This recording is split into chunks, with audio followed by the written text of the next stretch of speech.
Hello friends, welcome to my art world. ಇವತ್ತಿನ ಒಂದು ವಿಡಿಯೋದಲ್ಲಿ ನಾನು ಈ ಹನುಮಂತನ ಫೇಸನ್ನು ಹೇಗೆ ಕಲರಿಂಗ್ ಮಾಡೋದು ಅಕ್ರೆಲಿಕ್ ಪೇಂಟಿಂದ ಅಂತೇಳ್ಬಿಟ್ಟು ನಿಮ್ಮ ಜೊತೆ ಶೇರ್ ಮಾಡ್ಕೊಳ್ತಾ ಇದ್ದೀನಿ.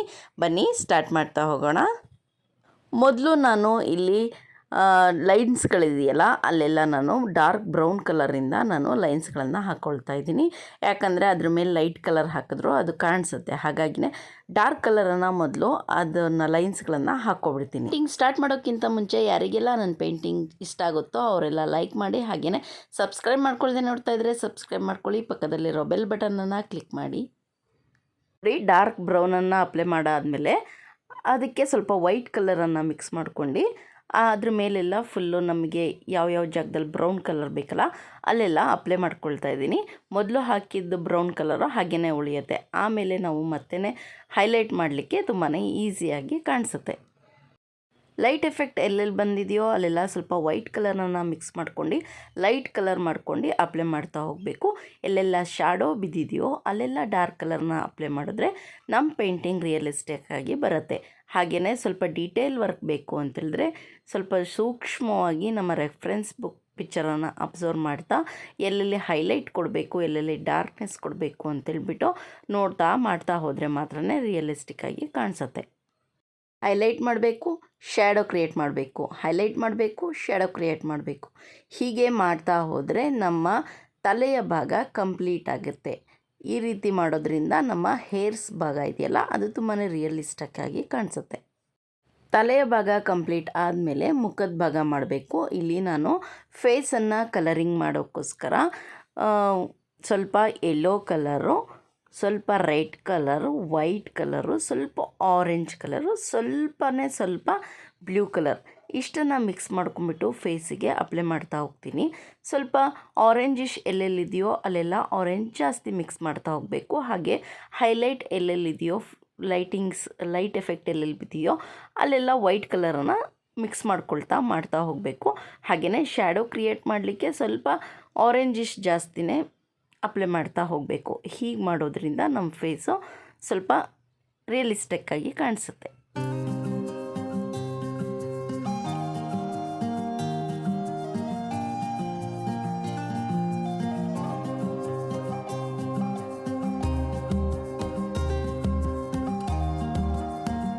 ಮುಖದ ಭಾಗ ಎಲ್ಲನೂ ಕಲರಿಂಗ್ ಮಾಡಾದಮೇಲೆ ಐಬ್ರೋಸು, ಐಸು, ನೋಸು, ಲಿಪ್ಸು ಇದಕ್ಕೆಲ್ಲನೂ ನಾವು ಸ್ವಲ್ಪ ಡಾರ್ಕ್ನೆಸ್ಸು ಹಾಕಬೇಕು. ಡಾರ್ಕ್ ಮಾಡಬೇಕು ಅಂದರೆ ಏಕ್ದಮ್ ಬ್ಲ್ಯಾಕ್ ಕಲರನ್ನು ಅಪ್ಲೈ ಮಾಡಬಾರ್ದು. ಮೊದಲು ಬ್ರೌನ್ ಕಲರ್, ಡಾರ್ಕ್ ಬ್ರೌನ್ ಇರುತ್ತಲ್ಲ ಆ ಕಲರನ್ನು ಅಪ್ಲೈ ಮಾಡಬೇಕು. ಅದಾದ ನಂತರ ತುಂಬಾ ಡಾರ್ಕ್ ಎಲ್ಲಿ ಬೇಕನ್ಸುತ್ತೋ ಅಲ್ಲಿ ಸ್ವಲ್ಪ ಬ್ಲ್ಯಾಕ್ ಕಲರ್ ತೊಗೊಂಡು ಅಪ್ಲೈ ಮಾಡ್ತಾ ಹೋಗಬೇಕು. ಹೀಗೆ ಮಾಡೋದ್ರಿಂದ ನಮ್ಮ ಪೇಂಟಿಂಗು ತುಂಬ ರಿಯಲಿಸ್ಟಿಕ್ ಕಾಣಿಸುತ್ತೆ. ಒಂದೇ ಸರಿ ಬ್ಲ್ಯಾಕ್ ಕಲರನ್ನು ಅಪ್ಲೈ ಮಾಡಿಬಿಟ್ರೆ ಕಾರ್ಟೂನ್ ಆಗುತ್ತೆ.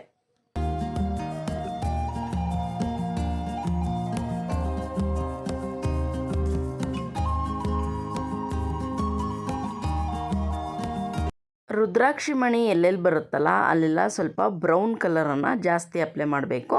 ಅದು ಹೈಲೈಟ್ ಮಾಡೋಕ್ಕೋಸ್ಕರ ವೈಟ್ ಕಲರನ್ನು ಹೈಲೈಟಾಗಿ ಉಪಯೋಗಿಸ್ಬೇಕು. ಅದಾದಮೇಲೆ ನಾನು ಆರೆಂಜ್, ಯೆಲ್ಲೋ ಎರಡೂ ಕಲರು ಸ್ವಲ್ಪ ರೆಡ್ ಕಲರನ್ನು ಮಿಕ್ಸ್ ಮಾಡ್ಕೊಂಬಿಟ್ಟು ಆಂಜನೇಯಕ್ಕೆ ಒಂದು ಶಲ್ಯವನ್ನು ಹಾಕ್ತಾಯಿದ್ದೀನಿ. ಇದರ ಬಾರ್ಡರನ್ನು ಕ್ರಿಯೇಟ್ ಮಾಡಲಿಕ್ಕೆ ಅದೇ ಕಲರನ್ನು ಬಾರ್ಡರಿಗೆ ಅಪ್ಲೈ ಮಾಡಾದಮೇಲೆ ಅದ್ರ ಮೇಲೆ ಯೆಲ್ಲೋ ಕಲರ್ ತೊಗೊಂಬಿಟ್ಟು ರೌಂಡ್ ಹಾಕ್ತಾ ಹೋಗಿದ್ದೀನಿ. ಇದರಿಂದ ನಮ್ಮ ಶಲ್ಯ ಬಾರ್ಡರು ಕ್ರಿಯೇಟ್ ಆಗುತ್ತೆ, ಶಲ್ಯನೂ ಹೈಲೈಟ್ ಆಗೂ ಕಾಣಿಸುತ್ತೆ.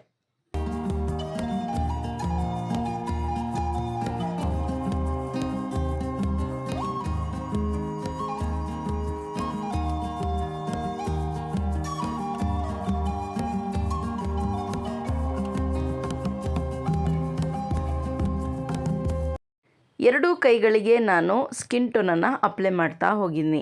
ಸ್ಕಿನ್ ಟೋನ್ ಕಲರನ್ನು ಯಾರಿಗೆಲ್ಲ ಕ್ರಿಯೇಟ್ ಮಾಡೋಕ್ಕೆ ಬರೋದಿಲ್ವೋ ಅವರೆಲ್ಲ ನಂಗೆ ಕಮೆಂಟ್ ಮಾಡಿ ಕೇಳಿದ್ರೆ ನಾನು ಸ್ಕಿನ್ ಟೋನ್ ಹೇಗೆ ರೆಡಿ ಮಾಡ್ಕೊಳ್ಳೋದು ಅಂತೇಳ್ಬಿಟ್ಟು ನಿಮ್ಮ ಜೊತೆ ಶೇರ್ ಮಾಡ್ಕೊಳ್ತೀನಿ. ಹಾಗೆಯೇ ಎಡ್ಜಸ್ಸಿಗೆ ಸ್ವಲ್ಪ ಲೈಟ್ ಎಫೆಕ್ಟ್ ಬಿದ್ದಿದೆ ಅಲ್ವಾ, ಹಾಗಾಗಿ ವೈಟ್ ಕಲರನ್ನು ತೊಗೊಂಡ್ಬಿಟ್ಟು ಮಿಕ್ಸ್ ಮಾಡಿದ್ದೀನಿ. ಮಧ್ಯದಲ್ಲಿ ಗ್ಯಾಪ್ ಉಳಿಯುತ್ತಲ್ವ, ಆ ಕಡೆ ವೈಟ್ ಕಲರು ಈ ಕಡೆ ಸ್ಕಿನ್ ಟೋನು ಎರಡೂ ಉಳಿಯುತ್ತಲ್ವ, ಆ ಮಧ್ಯನ ಬ್ಲೆಂಡ್ ಮಾಡಬೇಕು ಅಂದರೆ ಸ್ಕಿನ್ ಟೋನ್ ತೊಗೊಂಡ್ಬಿಟ್ಟು ಲೈಟಾಗಿ ಬ್ಲೆಂಡ್ ಮಾಡಬೇಕು. ಆಗ ಮಾಡೋದ್ರಿಂದ ನೀಟಾಗಿ ಬ್ಲೆಂಡ್ ಆಗುತ್ತೆ ಮತ್ತು ಸಪ್ರೇಟಾಗಿ ಕಾಣಿಸಲ್ಲ ನಮ್ಮ ಪೇಂಟಿಂಗ್.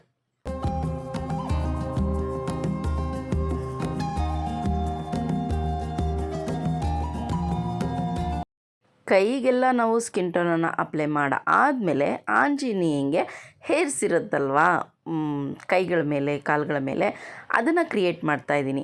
ಅದನ್ನು ಮಾಡಲಿಕ್ಕೆ ನಾವು ಮೊದಲು ಅಪ್ಲೈ ಮಾಡಿರ್ತೀವಲ್ಲ ಕಲರನ್ನು, ಅದನ್ನು ಸ್ವಲ್ಪ ಡ್ರೈ ಆಗೋ ತನಕ ಬಿಡಬೇಕು.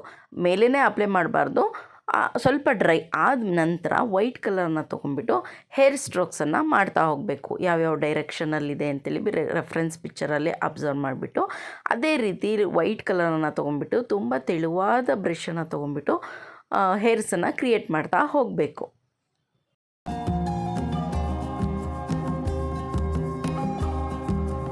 ಈಗ ಕೈ ಮೇಲಿರೋ ಹೇರ್ಸನ್ನು ಕ್ರಿಯೇಟ್ ಮಾಡಾಯಿತು. ಇದು ಆದ ನಂತರ ಸ್ವಲ್ಪ ಡೀಟೇಲ್ ವರ್ಕ್ ಮಾಡಬೇಕು.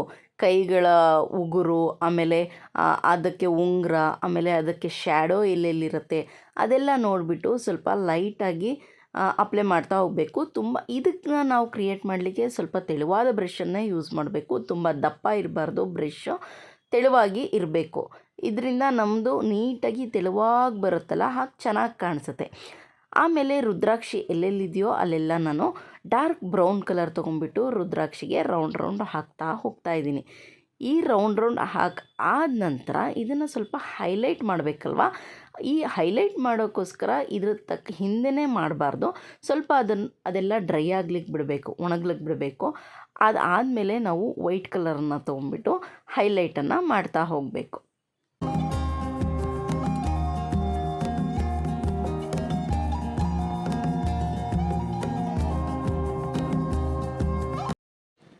ಹೇರ್ಸ್ ಎಲ್ಲೆಲ್ಲಿದೆಯೋ ಅಲ್ಲೆಲ್ಲ ರೆಡಿ ಮಾಡೋದು ಅಷ್ಟು ಈಸಿ ಇಲ್ಲ. ತುಂಬಾ ಪೇಷನ್ಸ್ ಇದ್ದರೆ ಮಾತ್ರ ಇದೆಲ್ಲ ಆಗೋದು. ಹೇರ್ಸಿಗೆ ಸ್ವಲ್ಪ ವೈಟ್ ಕಲರ್ನ ಹಾಕ್ತಾ ಹೋಗ್ತಿದ್ದೀನಿ. ಮತ್ತು ಶ್ಯಾಡೋ ಎಲ್ಲೆಲ್ಲಿದೆಯೋ ಅಲ್ಲಿ ಸ್ವಲ್ಪ ಬ್ಲ್ಯಾಕಿಗೆ ವೈಟನ್ನು ಮಿಕ್ಸ್ ಮಾಡ್ಕೊಂಡು ಅಪ್ಲೈ ಮಾಡ್ತಾ ಹೋಗ್ತಾಯಿದ್ದೀನಿ.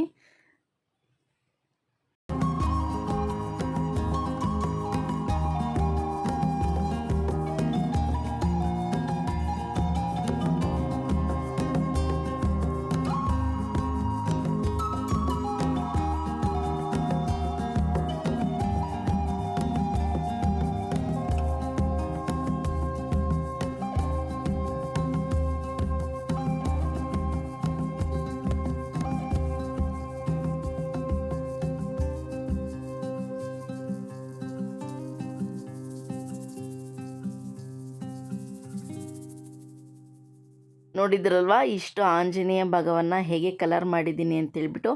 ಉಳಿದ ಭಾಗವನ್ನು ನಾನು ಮುಂದಿನ ವಿಡಿಯೋದಲ್ಲಿ ನಿಮ್ಮ ಜೊತೆ ಶೇರ್ ಮಾಡ್ಕೊಳ್ತೀನಿ.